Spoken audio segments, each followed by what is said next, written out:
Hello, everyone, and welcome to the second episode of Gringos Liberados, where I am joined by three of my lovely companions, Trajan, RMC, and Dia. My name is, of course, Hawk, and we're going to talk about some CBLOL. So, y'all, we just came off our first week of CBLOL Split 2 2023, and first week of the official English broadcast. Woohoo!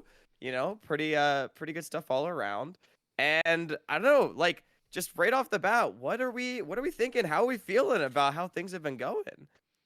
Um, I think they went pretty well. Yeah. This was a great CBLOL entrance weekend, I think. With the exception that if you came into this going, "Wow, I saw Loud at MSI and I can't wait to see what they do in the Yeah. region," I think that you walked away going, "What the The heck was that? Yet, little do they know this is completely on brand for what happens Yeah. down here. Yeah. However, Dia, Yep. I will say, as someone that had been following the region all of last split, I also was a little bit confused having seen Loud play at MSI and then watching week one. So, Yeah, that's fair. That's fair. Cheers. Yeah, oh I mean, it's no. kind of like the CBLOL diff. Like, if you watch CBLOL, you understand that this is very, very common. So you'll notice like none of the fans are panicking. Like everybody's like, it's par for Yeah. the course. It's normal. It's a bit of the MSI hangover, and just some teams in CBLOL, there is truly a playoff buff for some of these players. And if we're talking about Loud, I want to talk about Robo a little bit for playoff buffs because that guy. Yes, we joke it's Rob's Day. There is the other side of it's Rob's Day, which is it's not Yeah. Rob's Day. And early start of Yeah. the season, it's never Rob's Day.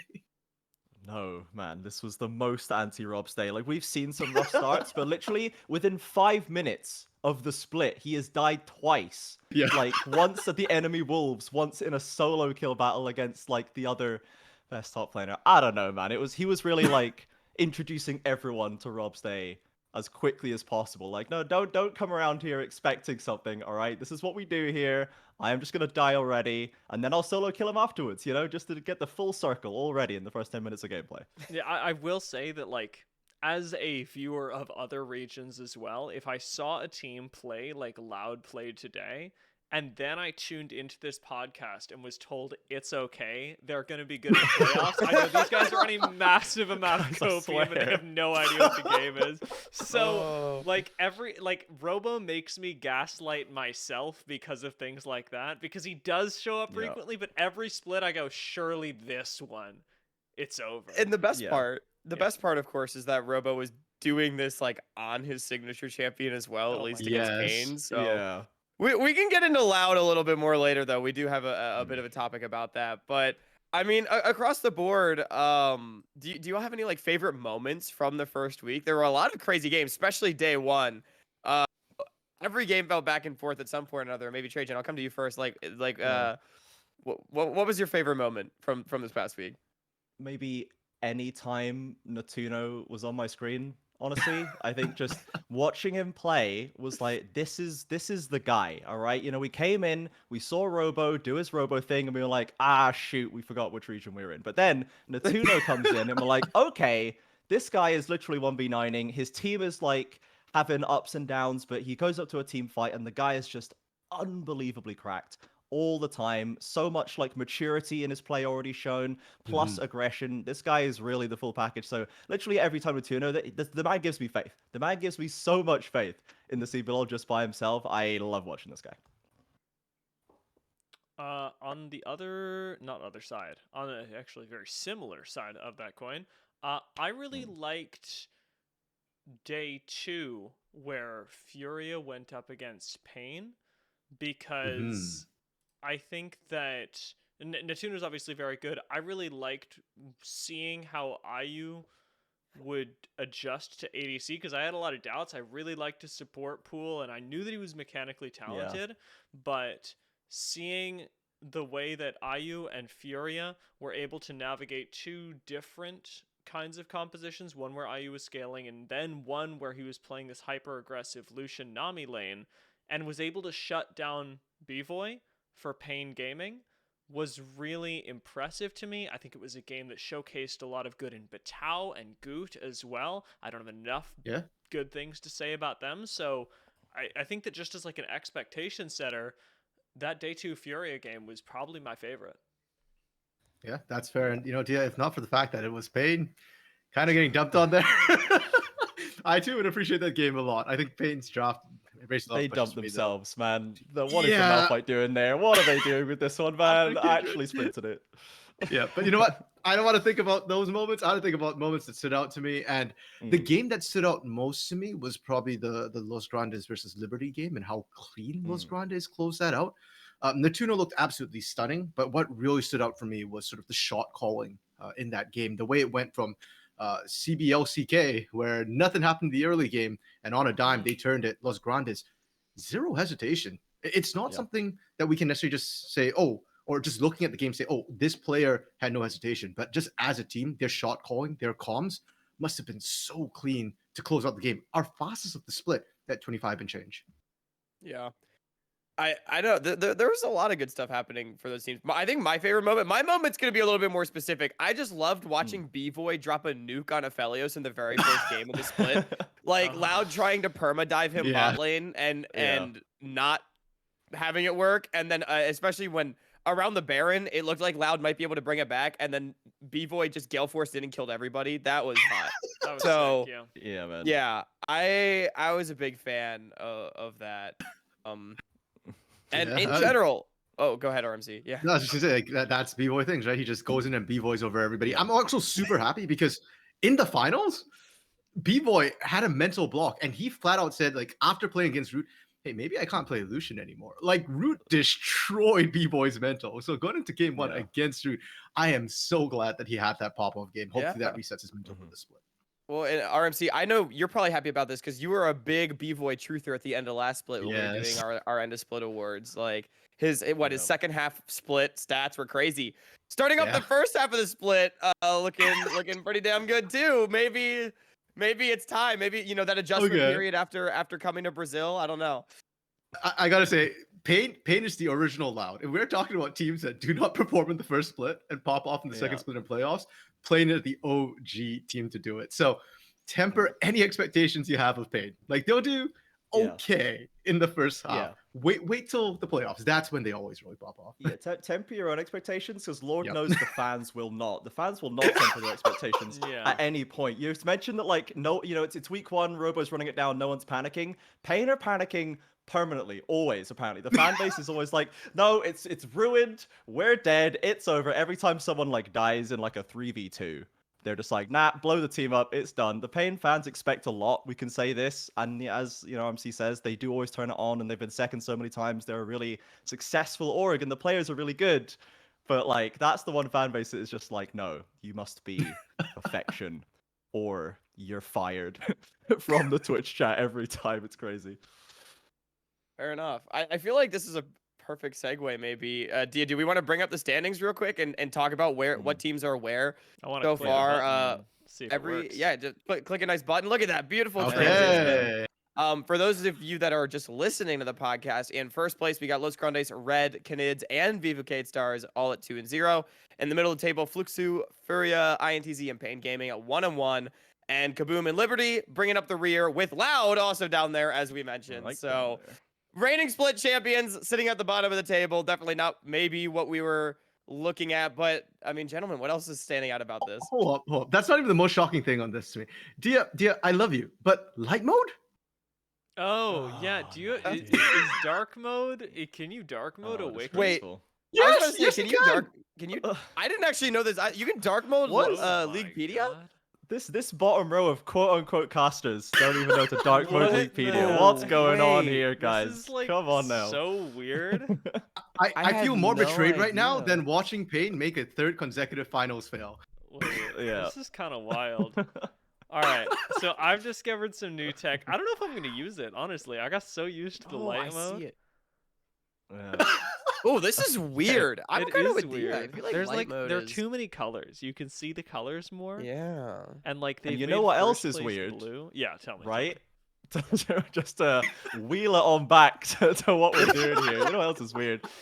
The fact that Vivo Kid are 2-0 and look so good. Just Yeah. just so good. Like you all heard, everyone who heard that cast, they came off the cast, it was like, maybe they're the champs. They're just gonna win. They're gonna win the whole split after watching that game because oh my god, I am loving what I'm seeing out of these guys. Like the bot lane, I will continue my reservations until they win a championship. I will never assume that they're going to, but that top side really solid, and seeing Gigo and Grevthar popping off again after a little while is satisfying to say the least. Welcome, Trajan, to the Cage Stars fan club. You can be member number 2. I said it last week on the podcast, and you guys were like, no, Yeah. RMC, you're nuts. Like, Nah, you're they're crazy. fine. Yeah. They're hot, man. I Yeah. did not expect a world where INTZ would be 1-1. I thought they'd have a really, really, really rough start Well, of the season. But they did play Liberty, Dia, and It's I true. think that might It's factor true. into the 1-on-1. Yeah. Because, mind you, Liberty had like an unlosable mid-game advantage in that first game. and yet, we find Wow. ourselves in this situation where Liberty is 0-2 and INTZ is 1-1. So, I- I don't know. Yeah. I want to ask you guys a question because I might be wrong and I'm open to being wrong. Mm. Liberty, not so great right now. Kiari, not bad right now. Mhm. Thoughts? I completely agree. I think Kiari has Still been. true. Yeah, Kiari's just been good throughout. Even last split Yeah. when the Libertines were really doubling down on rookies with Piloto in the mid lane as well. Mhm. Yeah, I thought Kiari was like the rock on this team. Mhm. Even when they were running like Mikau in the bot lane, like another very experienced voice, somebody who has won CBLOL before. I didn't think Mikau was the best performer. I still thought Kiari was best performer.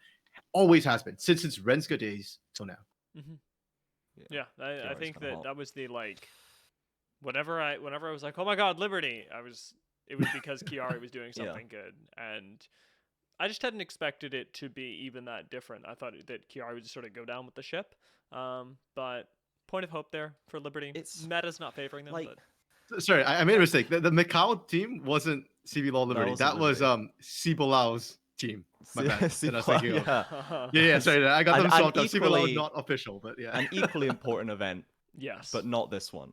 You know, just a True, different one. yeah, But I, especially after game one, I was like, Juliera kind of looking a bit more solid. Avenger really trying to make plays, really doing stuff. Kiari still Kiari. Oh, look at this. So it's slippery time. Maybe we're gonna come like 8th or something. But then game 2 happened and Lost just absolutely clobbered them in like record time. And I was like, well, I guess they made it through 2 games in split 1, but I guess we ran out after 1 game this time. Sad. Well, see you next year. Yeah, 26-minute win. Los Grandes gave up 1 kill, 1 Rift Herald, and 2 towers. That is that's an oof. That's an oof game. I think for Liberty. Yeah, I mean, I feel like them being at the bottom, unfortunately, is not that surprising. But also in the middle, like Fluxu, Furia, INTZ, and Pain, right? All sitting at 1-1. These are teams we had wildly different expectations for coming in. And obviously, I mean, 2 games in, it's kind of hard to say. But I think the big one, it was actually Furia taking down Pain after Pain had just taken down Loud. I think we were like, oh shoot, like Pain, they beat their old demon. They're up, like here we go. And then Furia comes in and wins a game, and now both of them are sitting at 1-1. I mean, it's really too early to draw too many conclusions off this, but I was really impressed, and it's like kind of surprising to not see Pain at that 2-0 point for me, at least based on my expectations. speaking I'm of just Furia, happy they won 0-2. True. Speaking of Furia, Red shouldn't be 2-0. Red are a good team. Oh. Red should not be 2-0 this week. They oh my god. They like tried so hard to throw their first game and even their second game. Like they're good, and I don't think Yeah. that they're going to end the season not near the top of the standings. Should they be there now? I don't think so. See, that's actually interesting because I actually kind of disagree. I really do think Red played well enough to get here. It's shocking that their games just happened to be that like scary. They tried really hard to throw against Furia, right? But I actually think all their throws were like the kind of throws where that like they didn't matter. They didn't actually give up too much on a lot of them. It was just like, oh, someone got caught. We got to wait 2 more minutes to end the game. Like, so even though, yeah, it was 45 minutes, it shouldn't have been that crazy. Also, shout out to Tuts. Like, we'll talk about him later, but Mhm. Yeah. made some plays to keep them in that game for sure. Yeah, Um, I agree with you, Hawk. I think Red Yeah. did 99% of a clean game, and do on balance deserve to be where they are. The fact that they tossed it so hard, like 2 or 3 times in a row, is pretty silly, right? yeah. It strikes me I was as just like, they're yeah, having I'm fun, keeping it. I'm keeping it within like the margin of I error. see. You know, I'm just like, all right, fine. We didn't close it out, but it's literally got like Titan and Aegis and MVN FNB on this team. Like we expected them to be pulling in a few different directions and be a little scrappy. Okay. But the fact that it definitely raised a lot of questions. The second day, the way that they were able to correct so quickly, despite the fact that RMC and Cast were like they've overcorrected here. This is a bit much. The fact that they were able to then go like super clean down the line, no openings, no chances, that did give me more faith. And like if they find somewhere in the middle, great, they'll end up doing Los Grandes things. But I feel better about them, even though it was pretty ridiculous. And I guess it Yeah. is props to Furia for finding that angle, for finding that door, and keeping that game running as long as it is. I think Furia definitely deserves some props for that, though I do still feel confident about Red. Yeah, and I think the funny thing is, should they be here? I'd argue, like Trajan and Hawk, yes, they should be here. But the way they got here, yeah, I agree with you. That Fury game was super sus. Sus. And if you look at the players or the teams they played, it's not unexpected. I think actually most of the standings, with the exception of maybe Loud not winning a game, is pretty much what we expected, right? Like Furia could contest Red, but they shouldn't be able to beat them in lane. And I think that's exactly what we saw in the game. Furia's cohesion, the shot calling, IU and Zai's bot lane being as good as they are, made the game close, but ultimately Yeah. wasn't quite able to take it. And against INTZ, Red's expected to win. If they don't win that game, I am very, very worried, because with that Yeah. caliber of player up against what INTZ's caliber of player is, and the fact that INTZ still haven't seemed to come together as a team yet, you've got the same problems. You've got a better roster. There is no excuse for Red to lose that one. I also want to say, like, yes, props to IU for the first game against Red and making things He was very trying. close. I think Tuts did the majority of the heavy lifting to actually put Yes. them in the That's fair. Yep. situation. Yeah. Like, yeah. Tuts was popping off on that Annie. Like Yeah. solo carrying the game with some of the picks that Tuts made on Yeah. Titan. Can we and do that? FNB. Can we talk about Tuts now? Yeah, well, let's skip over there. We'll Really skip wants over to to. Tuts. So yeah, obviously Tuts coming back. And I mean, really, that's it. Like we've already talked a little bit about how Dia and I at least felt like he was solo carrying against Red. What are the Yep. impressions on the return? I know Furia in particular was a team we had a lot of questions about. So how has Tuts coming back either answered some of your questions or raised more? Okay, I feel like if we're going to get into Tuts, it's a history moment. Let's go back to who Tuts is, because he's been Yeah. away for a little bit. He was away for one split. Now, Tuts, really started playing competitively, I think, or at least within CBLOL back in 2020. Split one, he was on Kaboom, and he wins the entire league in his very, very first split. He stays on Kaboom for a while, and while he's on Kaboom, they're doing pretty decent. Then he went to Flamengo, and in Flamengo, he was stuck on some kind of rough rosters, including that Flamengo roster where they were playing with all sorts of rookies like Flair and Bounty, moving up from Academy. They had like Mito and Bowl in the top lane, Sting and Ass in the jungle. Like Tuts was expected to be the one experienced player to bounce off this team. It didn't work. They ended up like finishing, I think it was eighth. No, Eighth and ninth ninth. and then eighth. Yeah. Ninth in split one, eighth in split two. So it was rough for Tuts. He gets demoted to Loud Academy this year in split one. He did not do well there. That team finished seventh. 8 wins, 10 losses. And Tuts is a CBLOL caliber player I would have put on par with the likes of Tinones and Dinkido, sort of like control mage-esque player. He was rough. And out of nowhere, like Fury just decides to say, hey, we trust in Tuts. We're taking him back up. And his week one looked absolutely amazing. I wouldn't say he solo carried game one, but I agree that he was the main thing that kept them in the game till IU could finally flame Horizon and actually come back in. Tuts was definitely a huge part of it. Yeah. And his stats as well from week one, nuts. Highest assists, second lowest deaths, highest goal difference at 15 in the mid lane. And I highlight goal difference at 15 because he's 1,000 up on his opponents at 15 minutes. Like that is a 4-digit number, the only mid laner. His CS difference at 15 plus 24 CS. That's 3 to 4 waves of minions. Like this guy, how did he end up in Academy?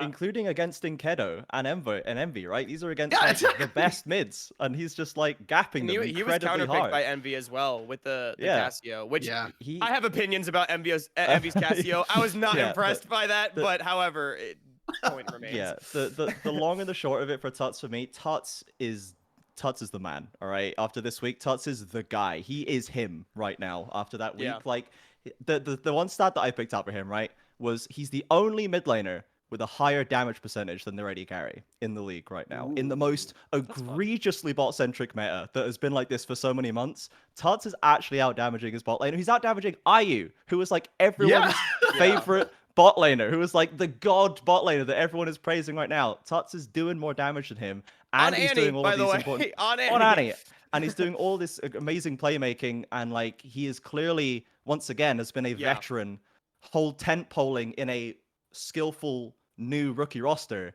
But this time, it's looking like it's going to work a lot better than Flamengo. We can say that. Yeah. So I've Yeah. got a couple. Oh, Yeah. go ahead, Dia.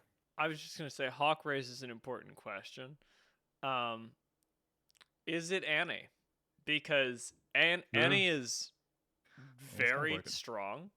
I think that goes without saying. And I think that Tuts is a very good mid laner, but given how powerful we already know Annie is, I do wonder whether Tuts is able to still actually play at the same level if that champion is removed, or rather when that champion is removed.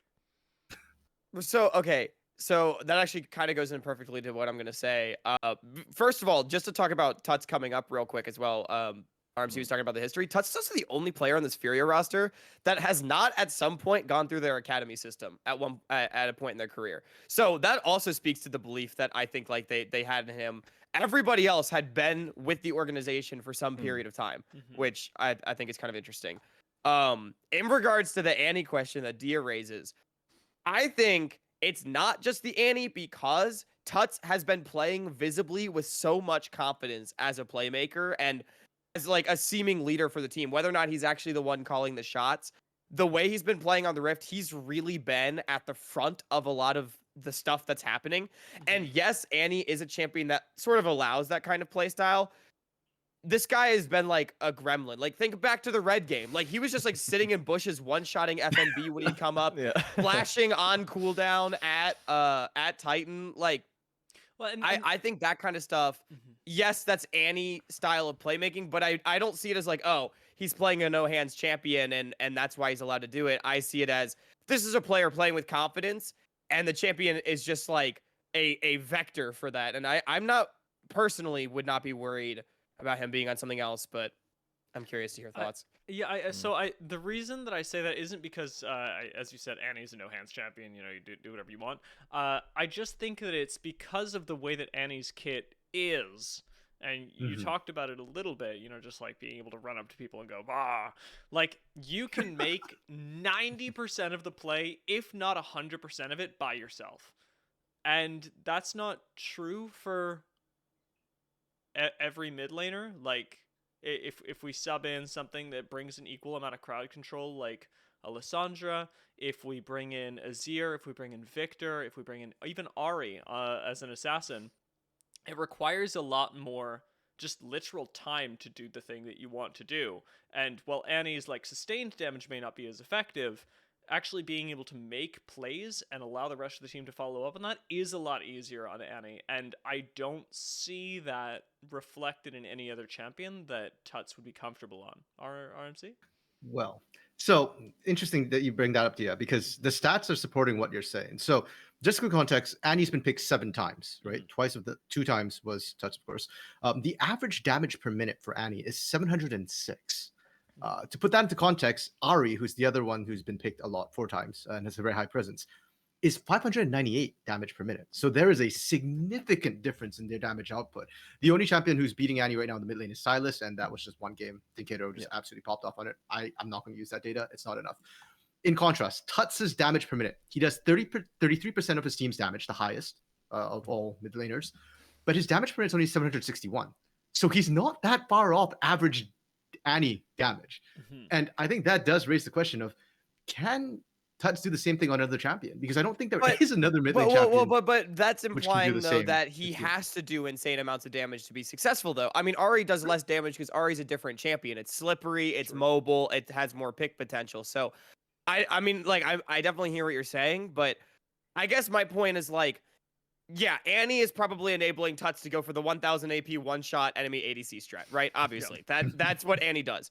But I feel like Tuts, the way he's playing the game, gives me confidence that on a different champion he could still find success, just maybe not doing 33% of his team's damage. Sure, whatever, but I don't know. Yeah. Yeah. I guess that's the point that I was making. I don't think you're Yeah. wrong. I don't think that either of these are like. I don't think it's something that we're going to decide today because we have the privilege of watching the rest Right, of the CBLOL yeah. Split. But I do think it's a question worth asking, simply because of that. Like as you say, like different playstyle. Like Hawk, even your insight of like, well, I think that the way that he's playing the game is going to last longer, and like having the discussion is just good.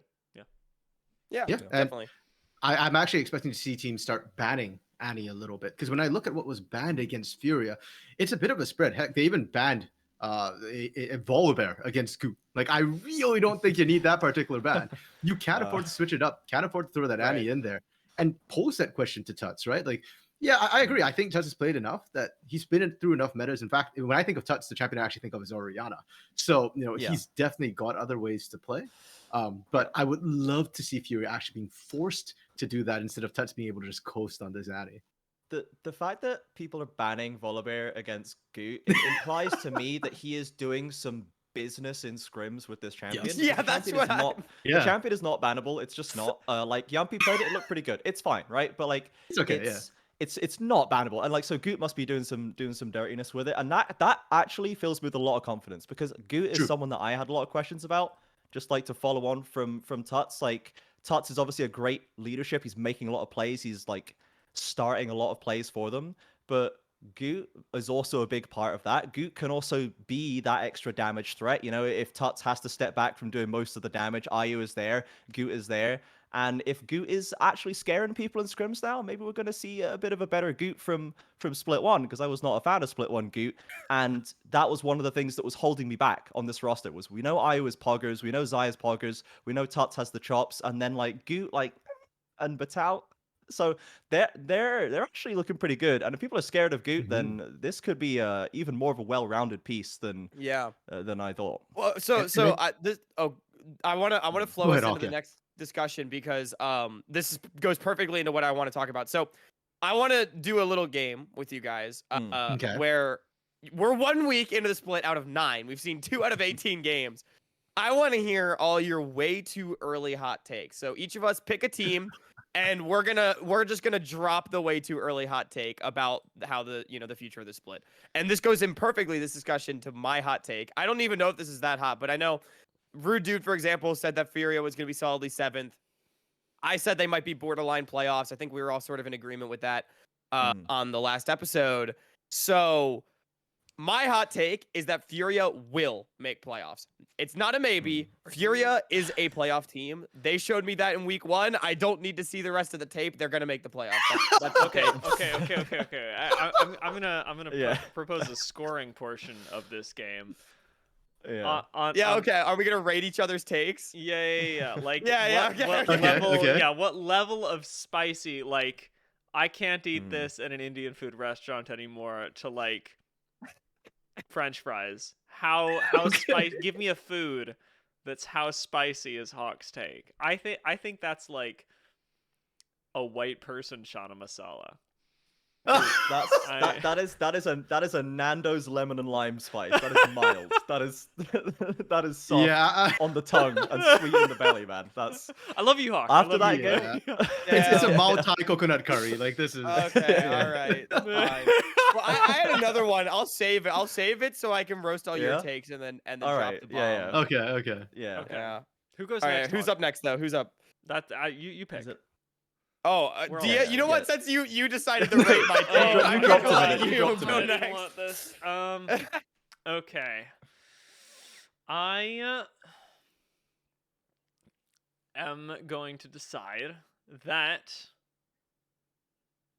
I am of the belief that Kaboom will finish higher than Fluxu this split.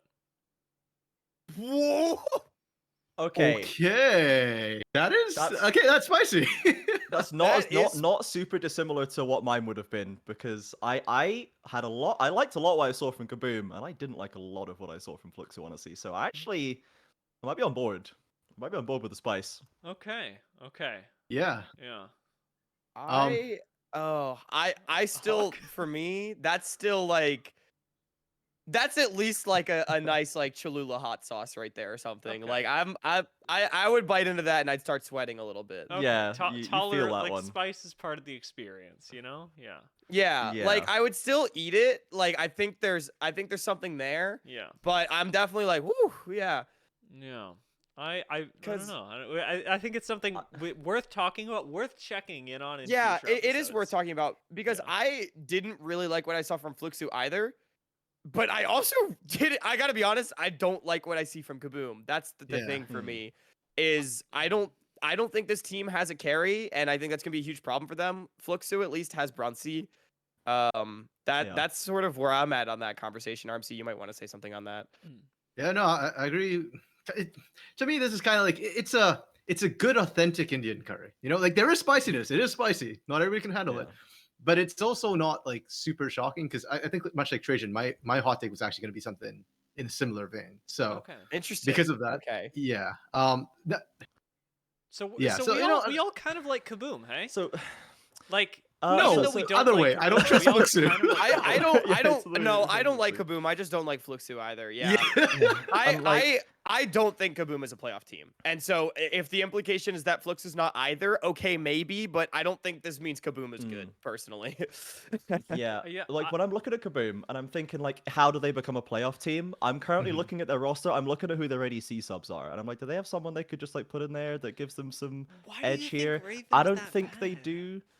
Because Because Raven got fed on Jinx in the first game and couldn't carry. That's And why because I he think he's and because he bad. played and because he played Ezreal and did 0 damage. Yeah. Who picks I Ezreal think- though? like, the other Who problem picks is- Ezreal? In the game we casted of Kaboom on day 1 against Los Grandes, they got draft Exodia with Jinx, Milio, Cassante. They had Jarvan Galio as well. Raven got fed in the early game and they lost. Mm. And I want to put this out there. I think Raven is actually a good AD carry. I just think Yes. Brazil's AD carry pool is so incredibly Super good. stacked. And we Yeah, are I mean- comparing Raven to the likes of Natuno, to the likes of Ayu, to the likes of Brunsey. Like Yeah. any other it- region, it those is guys are hard. insane. But And- like, Raven, and I I think is just think- being put in a really bad spot because of this. I- Same with Juliera, think- actually. I think Raven's just also like not a super hard hyper carry style of player. Like I think that Mhm. also might be part of it as well, which it's just hard because this is a hyper carry meta, right? So I don't want to like Yeah. flame Raven too hard or anything, but it is like, at least from what I've seen of last split and this split, I'm not like, oh, Raven's gonna be the one for Kaboom, and I'm just worried that they need him to be that. But Yeah, I think it's not well suited to Kaboom in the way that they Mhm. play. And I think that I don't think they have anyone else in the tank really to bring out. I think that I liked what I saw from Crastiel. I think they're still working out how to use him and what the best thing to do with him is. yeah, And I love what I saw from Lonely, and I was very surprised positively by Flawless. And Yeah. even looking at like the mic check stuff they do, like the comms videos, like he's pretty vocal, Yeah. like he's speaking a lot, he's calling for stuff to happen. Love that. The top side, I am very excited by. The bot side, I just don't think they have the source, and it's the meta where you require source, or there's just not going to be a chance for you. So I don't know. I want to be more excited about it, but the meta's just not for them So all right, right now. I good idea. yeah, just to continue this conversation, just to touch more, and then we can move on. I think that in defense of the position, Mhm. one of the things that's making me rate Kaboom really highly is that while I agree with a lot of the points that you're making, we've seen them draft two very, very different compositions in the first couple of Mhm. games, and I think that Yeah. speaks to the coaching staff, and how they're trying to figure out basically how do we solve this problem and how bad is this Yeah. problem actually. I think they're aware of the gaps in their roster, and just Mhm. from a like coaching staff perspective, comboed with the fact that, as Trajan said, I do actually really think their top side is good and situationally could carry a game. I think that there is a world where the coaching staff find an answer to that and are cerebrally ahead of a meta that otherwise may not favor them, and that leads this team to good results. Yeah. The one credit I'll give Kaboom as well is that they did play two of our, in my opinion, best performing teams in the league so far, in Vivocade and It Los was a Grandes, tough but- schedule. Yeah. Yeah. Okay, Dia, Yeah. do you want to pass the talking chili pepper over to either Trajan or RMC for a hot take? RMC. Yeah. Okay. So my original hot take was kind of similar to Dia's in that I was gonna say Fluxu. I don't think they make top 4. Heck, I don't think they make playoffs. Bro, Fluxu, you not stole mine. You stole my take. I know That that's was why it's gonna be my kind of take. same. Everyone's take was about Fluxu. Okay. Yeah, because I think Fluxu was the team that kind of didn't show up the way we expected them to. Was the issue here. And I think Yeah. that's kind of the problem because Fluxu was a team that they didn't make any roster changes. They boot camped in Korea. Like I was expecting like hyperbolic time chamber, come back, smash everybody, get great, synergy and teamwork, and we didn't see that. They did pick up a win, but it's not. It didn't convince me. It still felt like It was they're a struggle. yeah, it was a struggle, and it still felt like they're relying very heavily on individual players to pop off in the fights. I disagree. Okay. I That's good. Yeah. think that Fluxu's win, while it may have looked individual, was actually backed because of their boot camps and their synergy. Because it was especially into a Nocturne, their vision control that makes the difference there. don't and get me started on Vision that. is a team. Vision is a team game. I think I disagree with your hot take. I would give your Yeah. hot take a That makes it good. Yeah. Good a hot take. medium spicy, like similar, like an authentic curry, just because. I think that Fluxu, despite not having these massive individual performances, are playing really well as a team. And looking at the names on the team, I can only imagine that the individual performances are coming. Okay, so I just got to talk about Nocturne, Croc's Nocturne for a second. I was going to leave this alone, but you brought it up. The Croc I turn. was- Dude, I was tilted by the Nocturne. The Nocturne was such a good pick. Like it works for what the team Nocturne wants to do. has been OP for so long. I want to say that. Like I'm such a Nocturne truther. Okay, continue RMC. Yeah, no, I agree with that. I think Nocturne and the position it got picked in was really, really good too, because then you can try and punish Fluxu, like if Ty goes in and the rest of the team isn't in vision, Brunties get excited, also become somewhat limited because basically a whole bunch of range issues, and Nocturne turning off the light messes up with that. Croc ulted, I can't even call it defensively. It felt randomly. Like he gets engaged on, he presses out, and then suddenly like, wait, I have no targets to actually out. So you just turned off. It felt like he was playing a prank. Like, haha, I turned off the light, I trick you, run away. Like, bruh, no, turn off the lights and go full Freddy Krueger on them. Like, where is my Nocturne? Which is so Where is weird the that third Croc one? is not the one just full sending it I on know. cooldown. You would think out of any jungler that would be who would. Yeah. But Yeah. I got very tilted watching that Nocturne. I game. don't think that's Croc's fault. Like, yes, Croc was he didn't have a great game, but I think that is way more on, as an example, Robo than anyone else, or even on Seos, because 90% of the time that Croc was ulting and wasn't able to access the backline, it was because somebody else had gotten caught and a fight had started, and he was like, Yeah. well, I guess I have to Nocturne now. No, you I mean, don't Nocturne. here's You what I'll hold it. also say about Robo. Playing Poppy top against a team with one blockable dash is definitely a little questionable. Trajan, I want to give you the opportunity real quick to chime in with a hot take before we get on to Yeah. talking about Loud, because that is our next topic. So, Okay. I know your Fluxu one was stolen. You got another one on deck for us?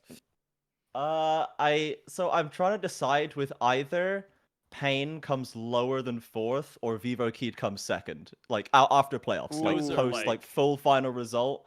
Is Vivocade actually becomes Pain and just comes Okay. 2nd and gets 3-0'd by Loud in the let's go with that. I Vivocade is wanna- I now wanna Pain know- and it's gonna come 2nd in the finals, 3-0'd by Loud. Who gets ahead of Pain? If Pain is lower than 4, who are the 4 teams that are ahead of them? I'm actually Loud, Loud. Vivo. I And don't think I can eat that. I don't know if I trust Furia that much. They did beat them, Madness, but I don't. I think 50% of that loss is Weiserbrick and Malphite. So I think Okay. maybe so outside Los of the top 3, Grandes. outside of the top 3, or Los Yeah, let's say, yeah. Yeah, why not? Let's put Los Grandes fourth. Let's put Pain in fifth. Vivo Keed second, and just takes the mantle for everyone else to get clapped by Loud. Okay. Okay, Well, Trajan, I've got to say, you picked the yeah. right one to get my spice levels going. Because if you picked Yeah. the other one, I was gonna say I drank that like water. I called that like last week already.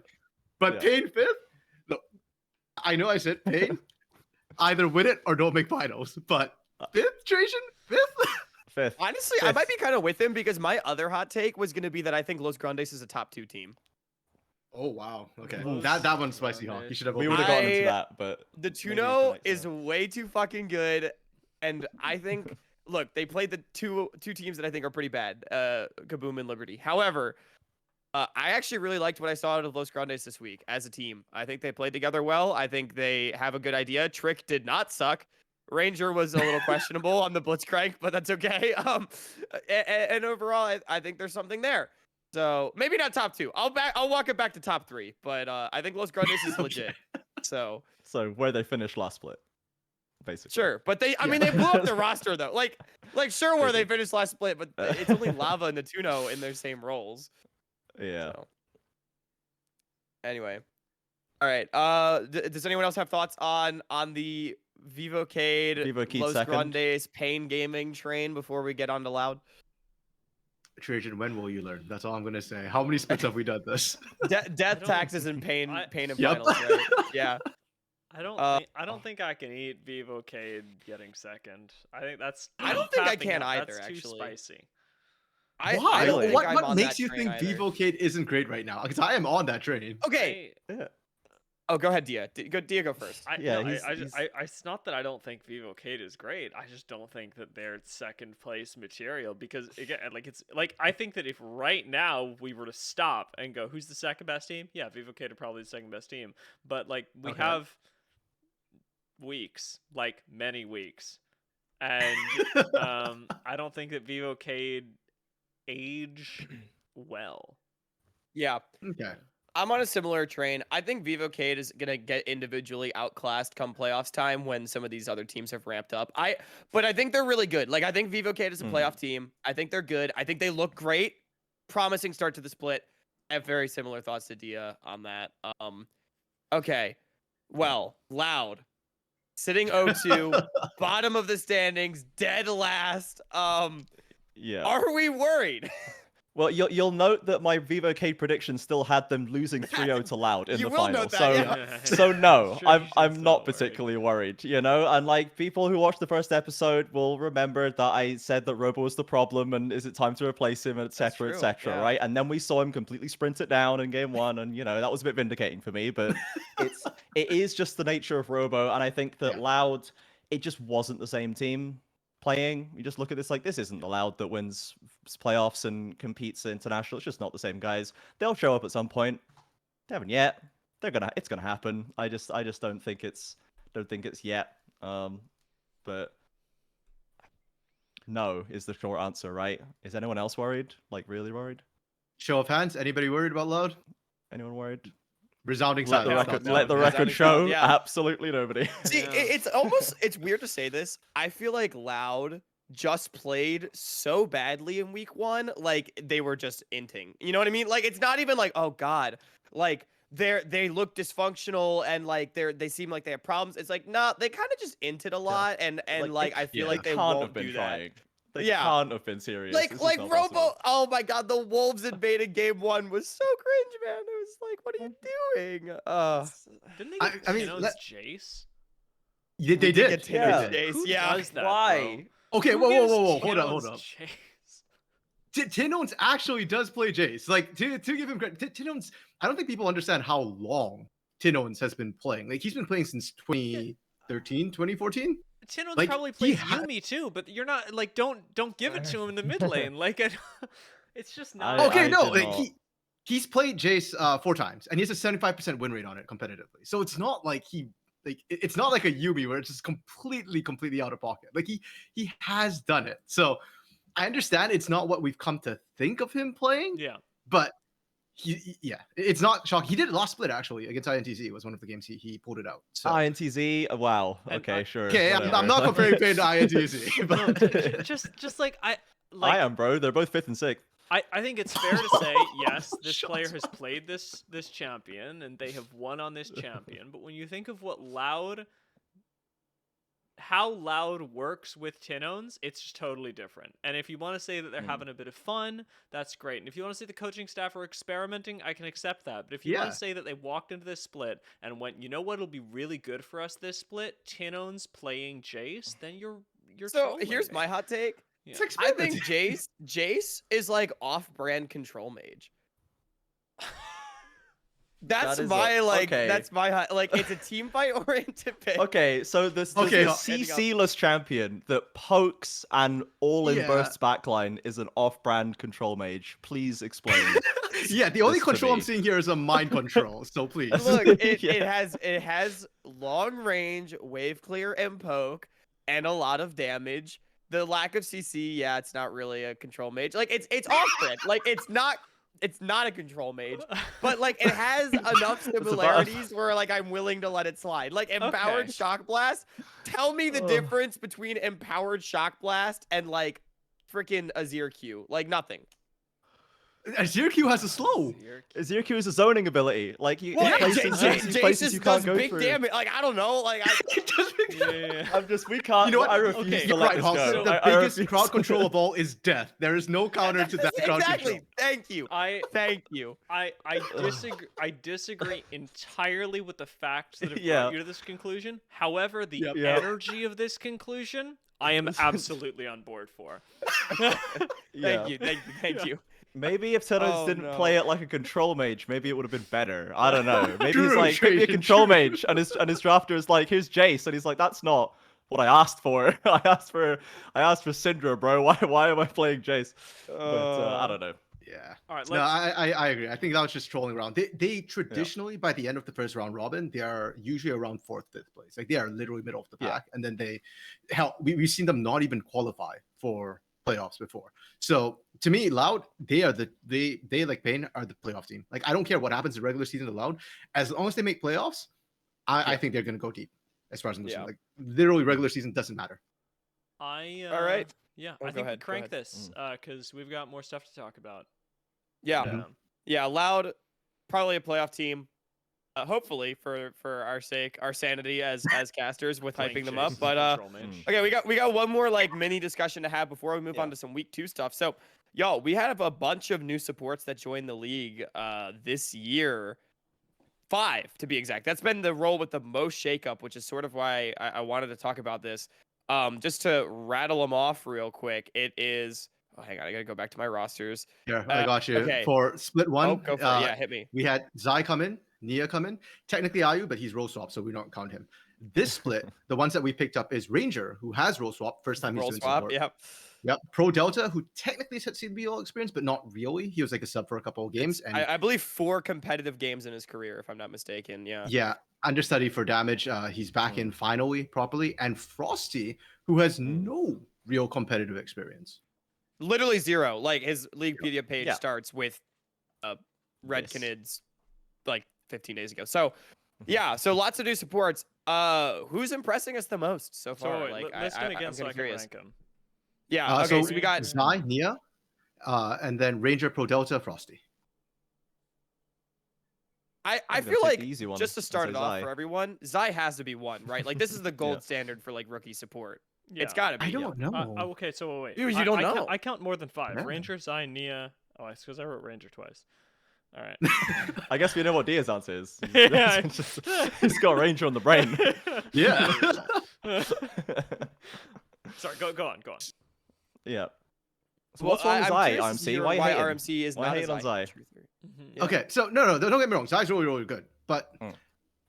Frosty's mechanics and okay, granted, I've only had 2 games, so this is not obviously. Bro played Milio in terribly one of the games. It doesn't even count. Like, But it does. And what impresses me about how Frosty is playing is he's on these Enchantress supports and he's very active about it. He's not just sitting back, throwing down the campfire and going, hey, you do your thing, Titan. I'm back here cheering you on. No, he's actively actually stepping up. He actually body blocks a lot of the incoming skill shots onto Titan, and he knows when to go and take those, when to get out and make sure that he doesn't die. And then in the second game they played where he was on that Lulu, that dive to get that kill, like that's active supports. And that reminds me of IU. And I thought IU was better than, or not better, but Mm. IU caught my eye more than Zai last split. And I feel like Mm. Frosty's right there with him in terms of straight sheer mechanics. I'm incredibly impressed in this first week. I want to see more before I can solidify this thought. The other person I actually have in my brain was Ranger with Dia.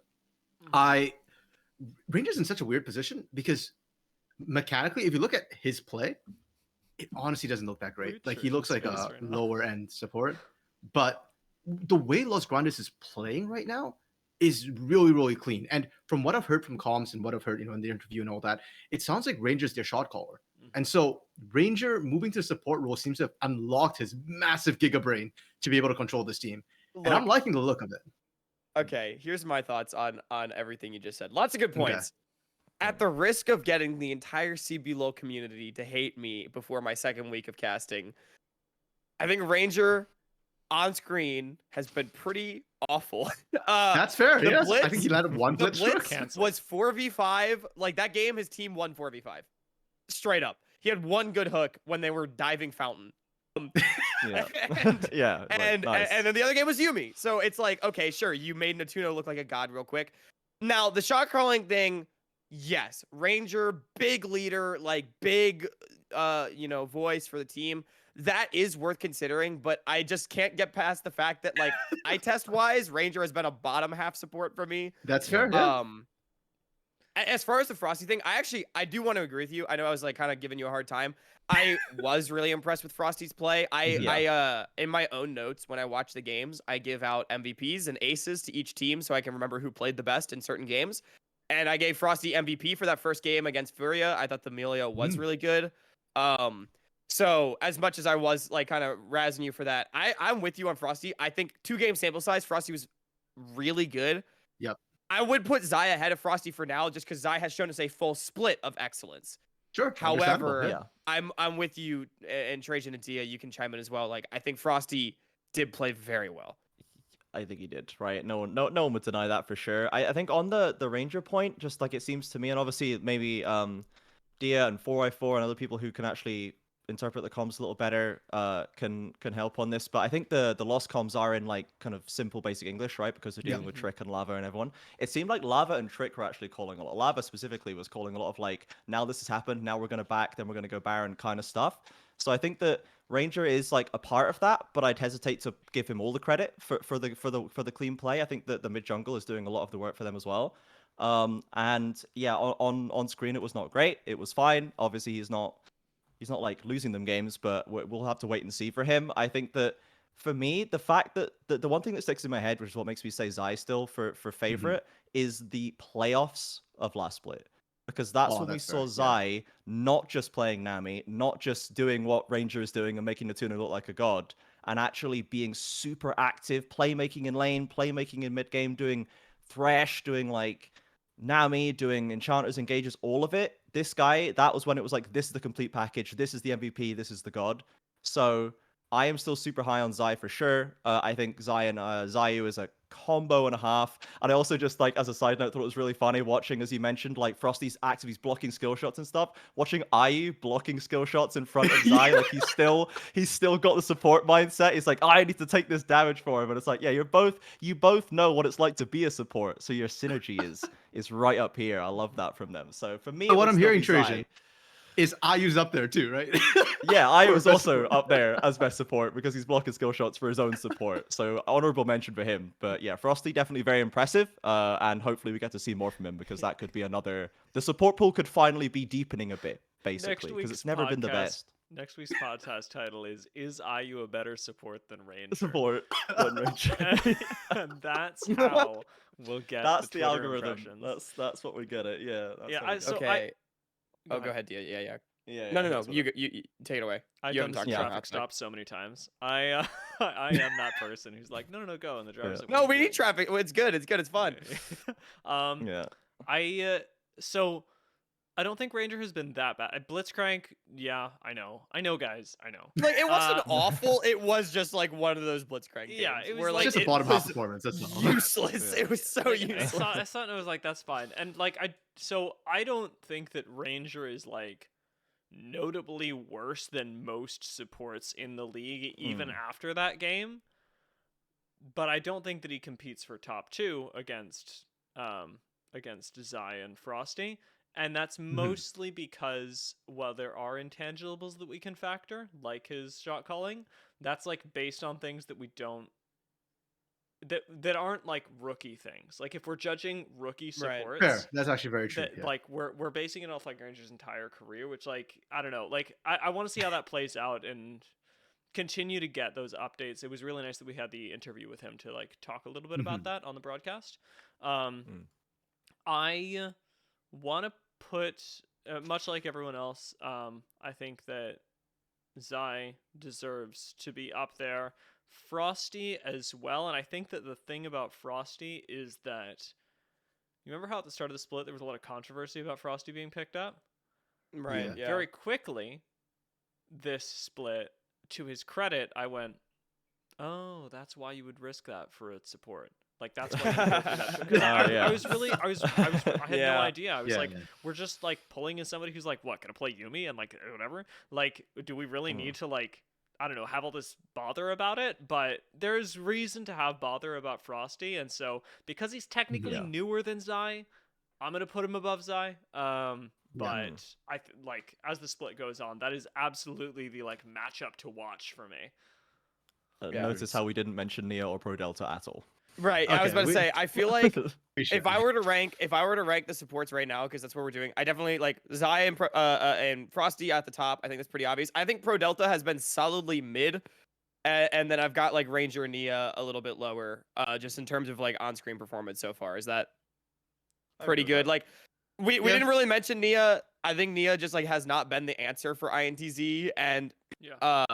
Pro Delta, like I said, has just been He's been there. fine in the 2 games that we've seen. Like Yeah, I mean, I will even go out on a limb and say that I'm still struggling with Nia. Nia has felt like one of the worst performing supports in the league for me so far.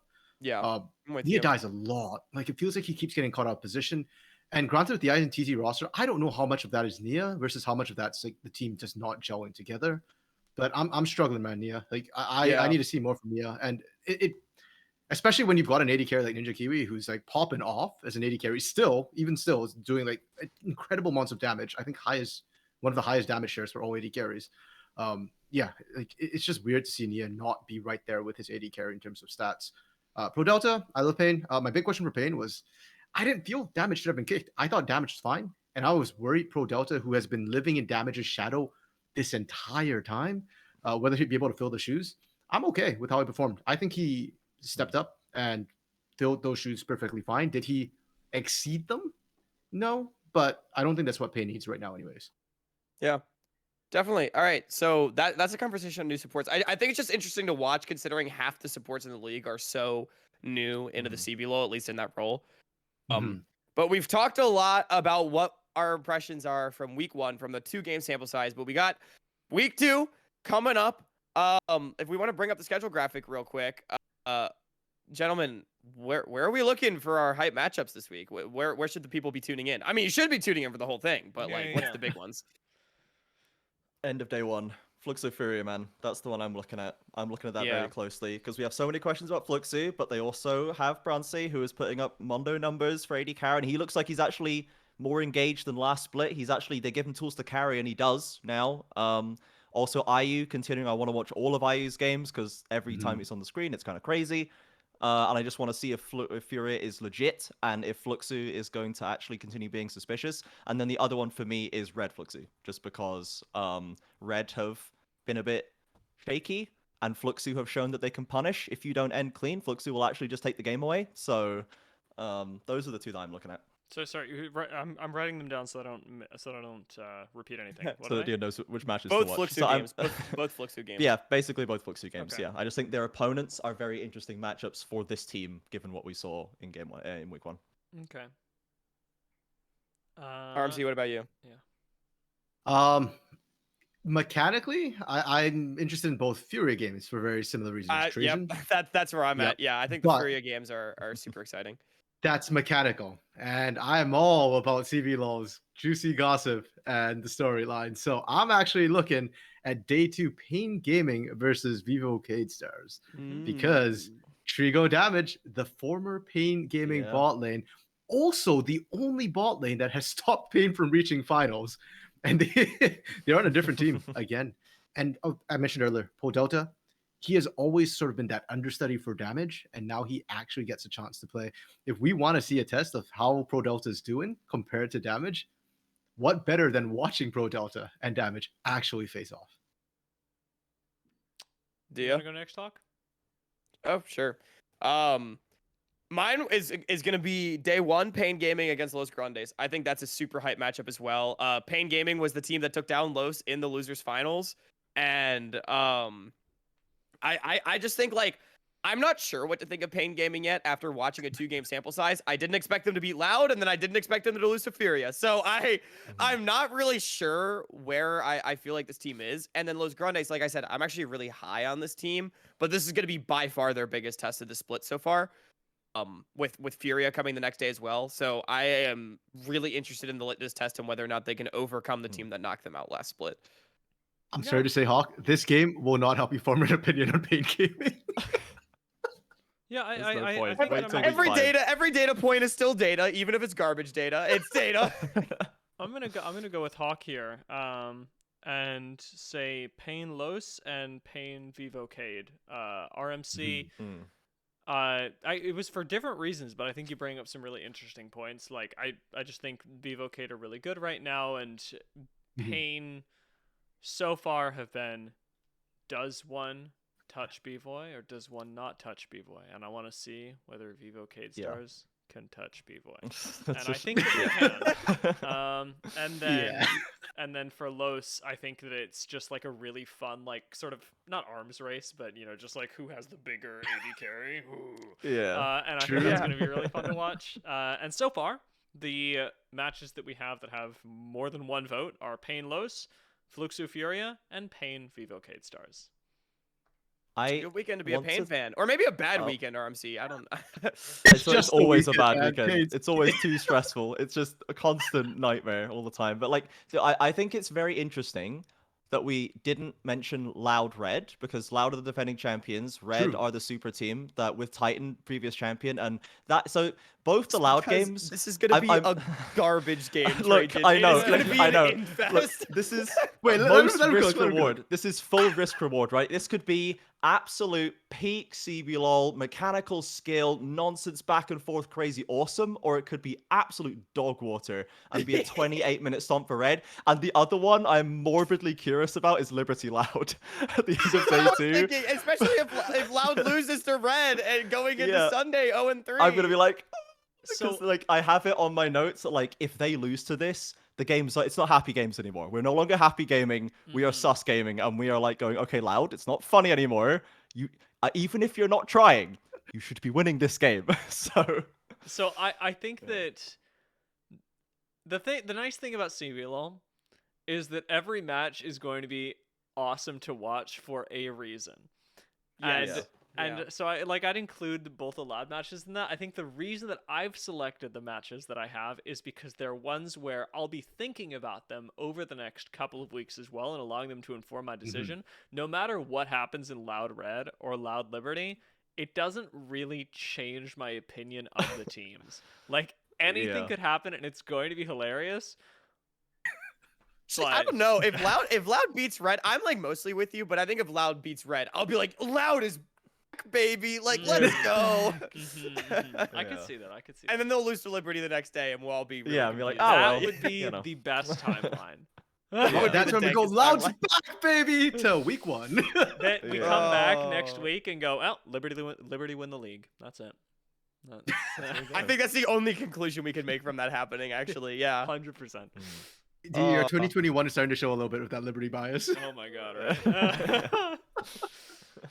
Yeah, I do like that point that you make, Dia, though, because like there is always like all these matches are going to be hype. I think a lot of them are going to be close. There's only like 1 or 2 matchups I'm looking at this week that I'm like, ooh, that could be a stomp, and I think that goes to show definitely the parity in the league. And I mean, yeah, it's going to be exciting.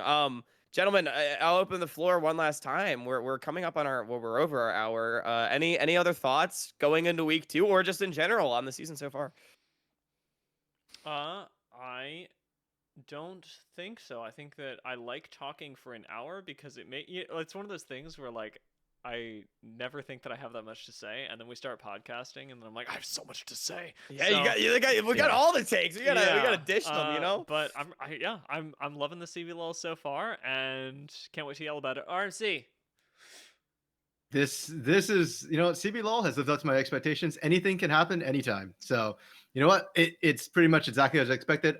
I'm okay with this. Yeah, and I just want to see more of it. This is why I can never get enough. Trajan?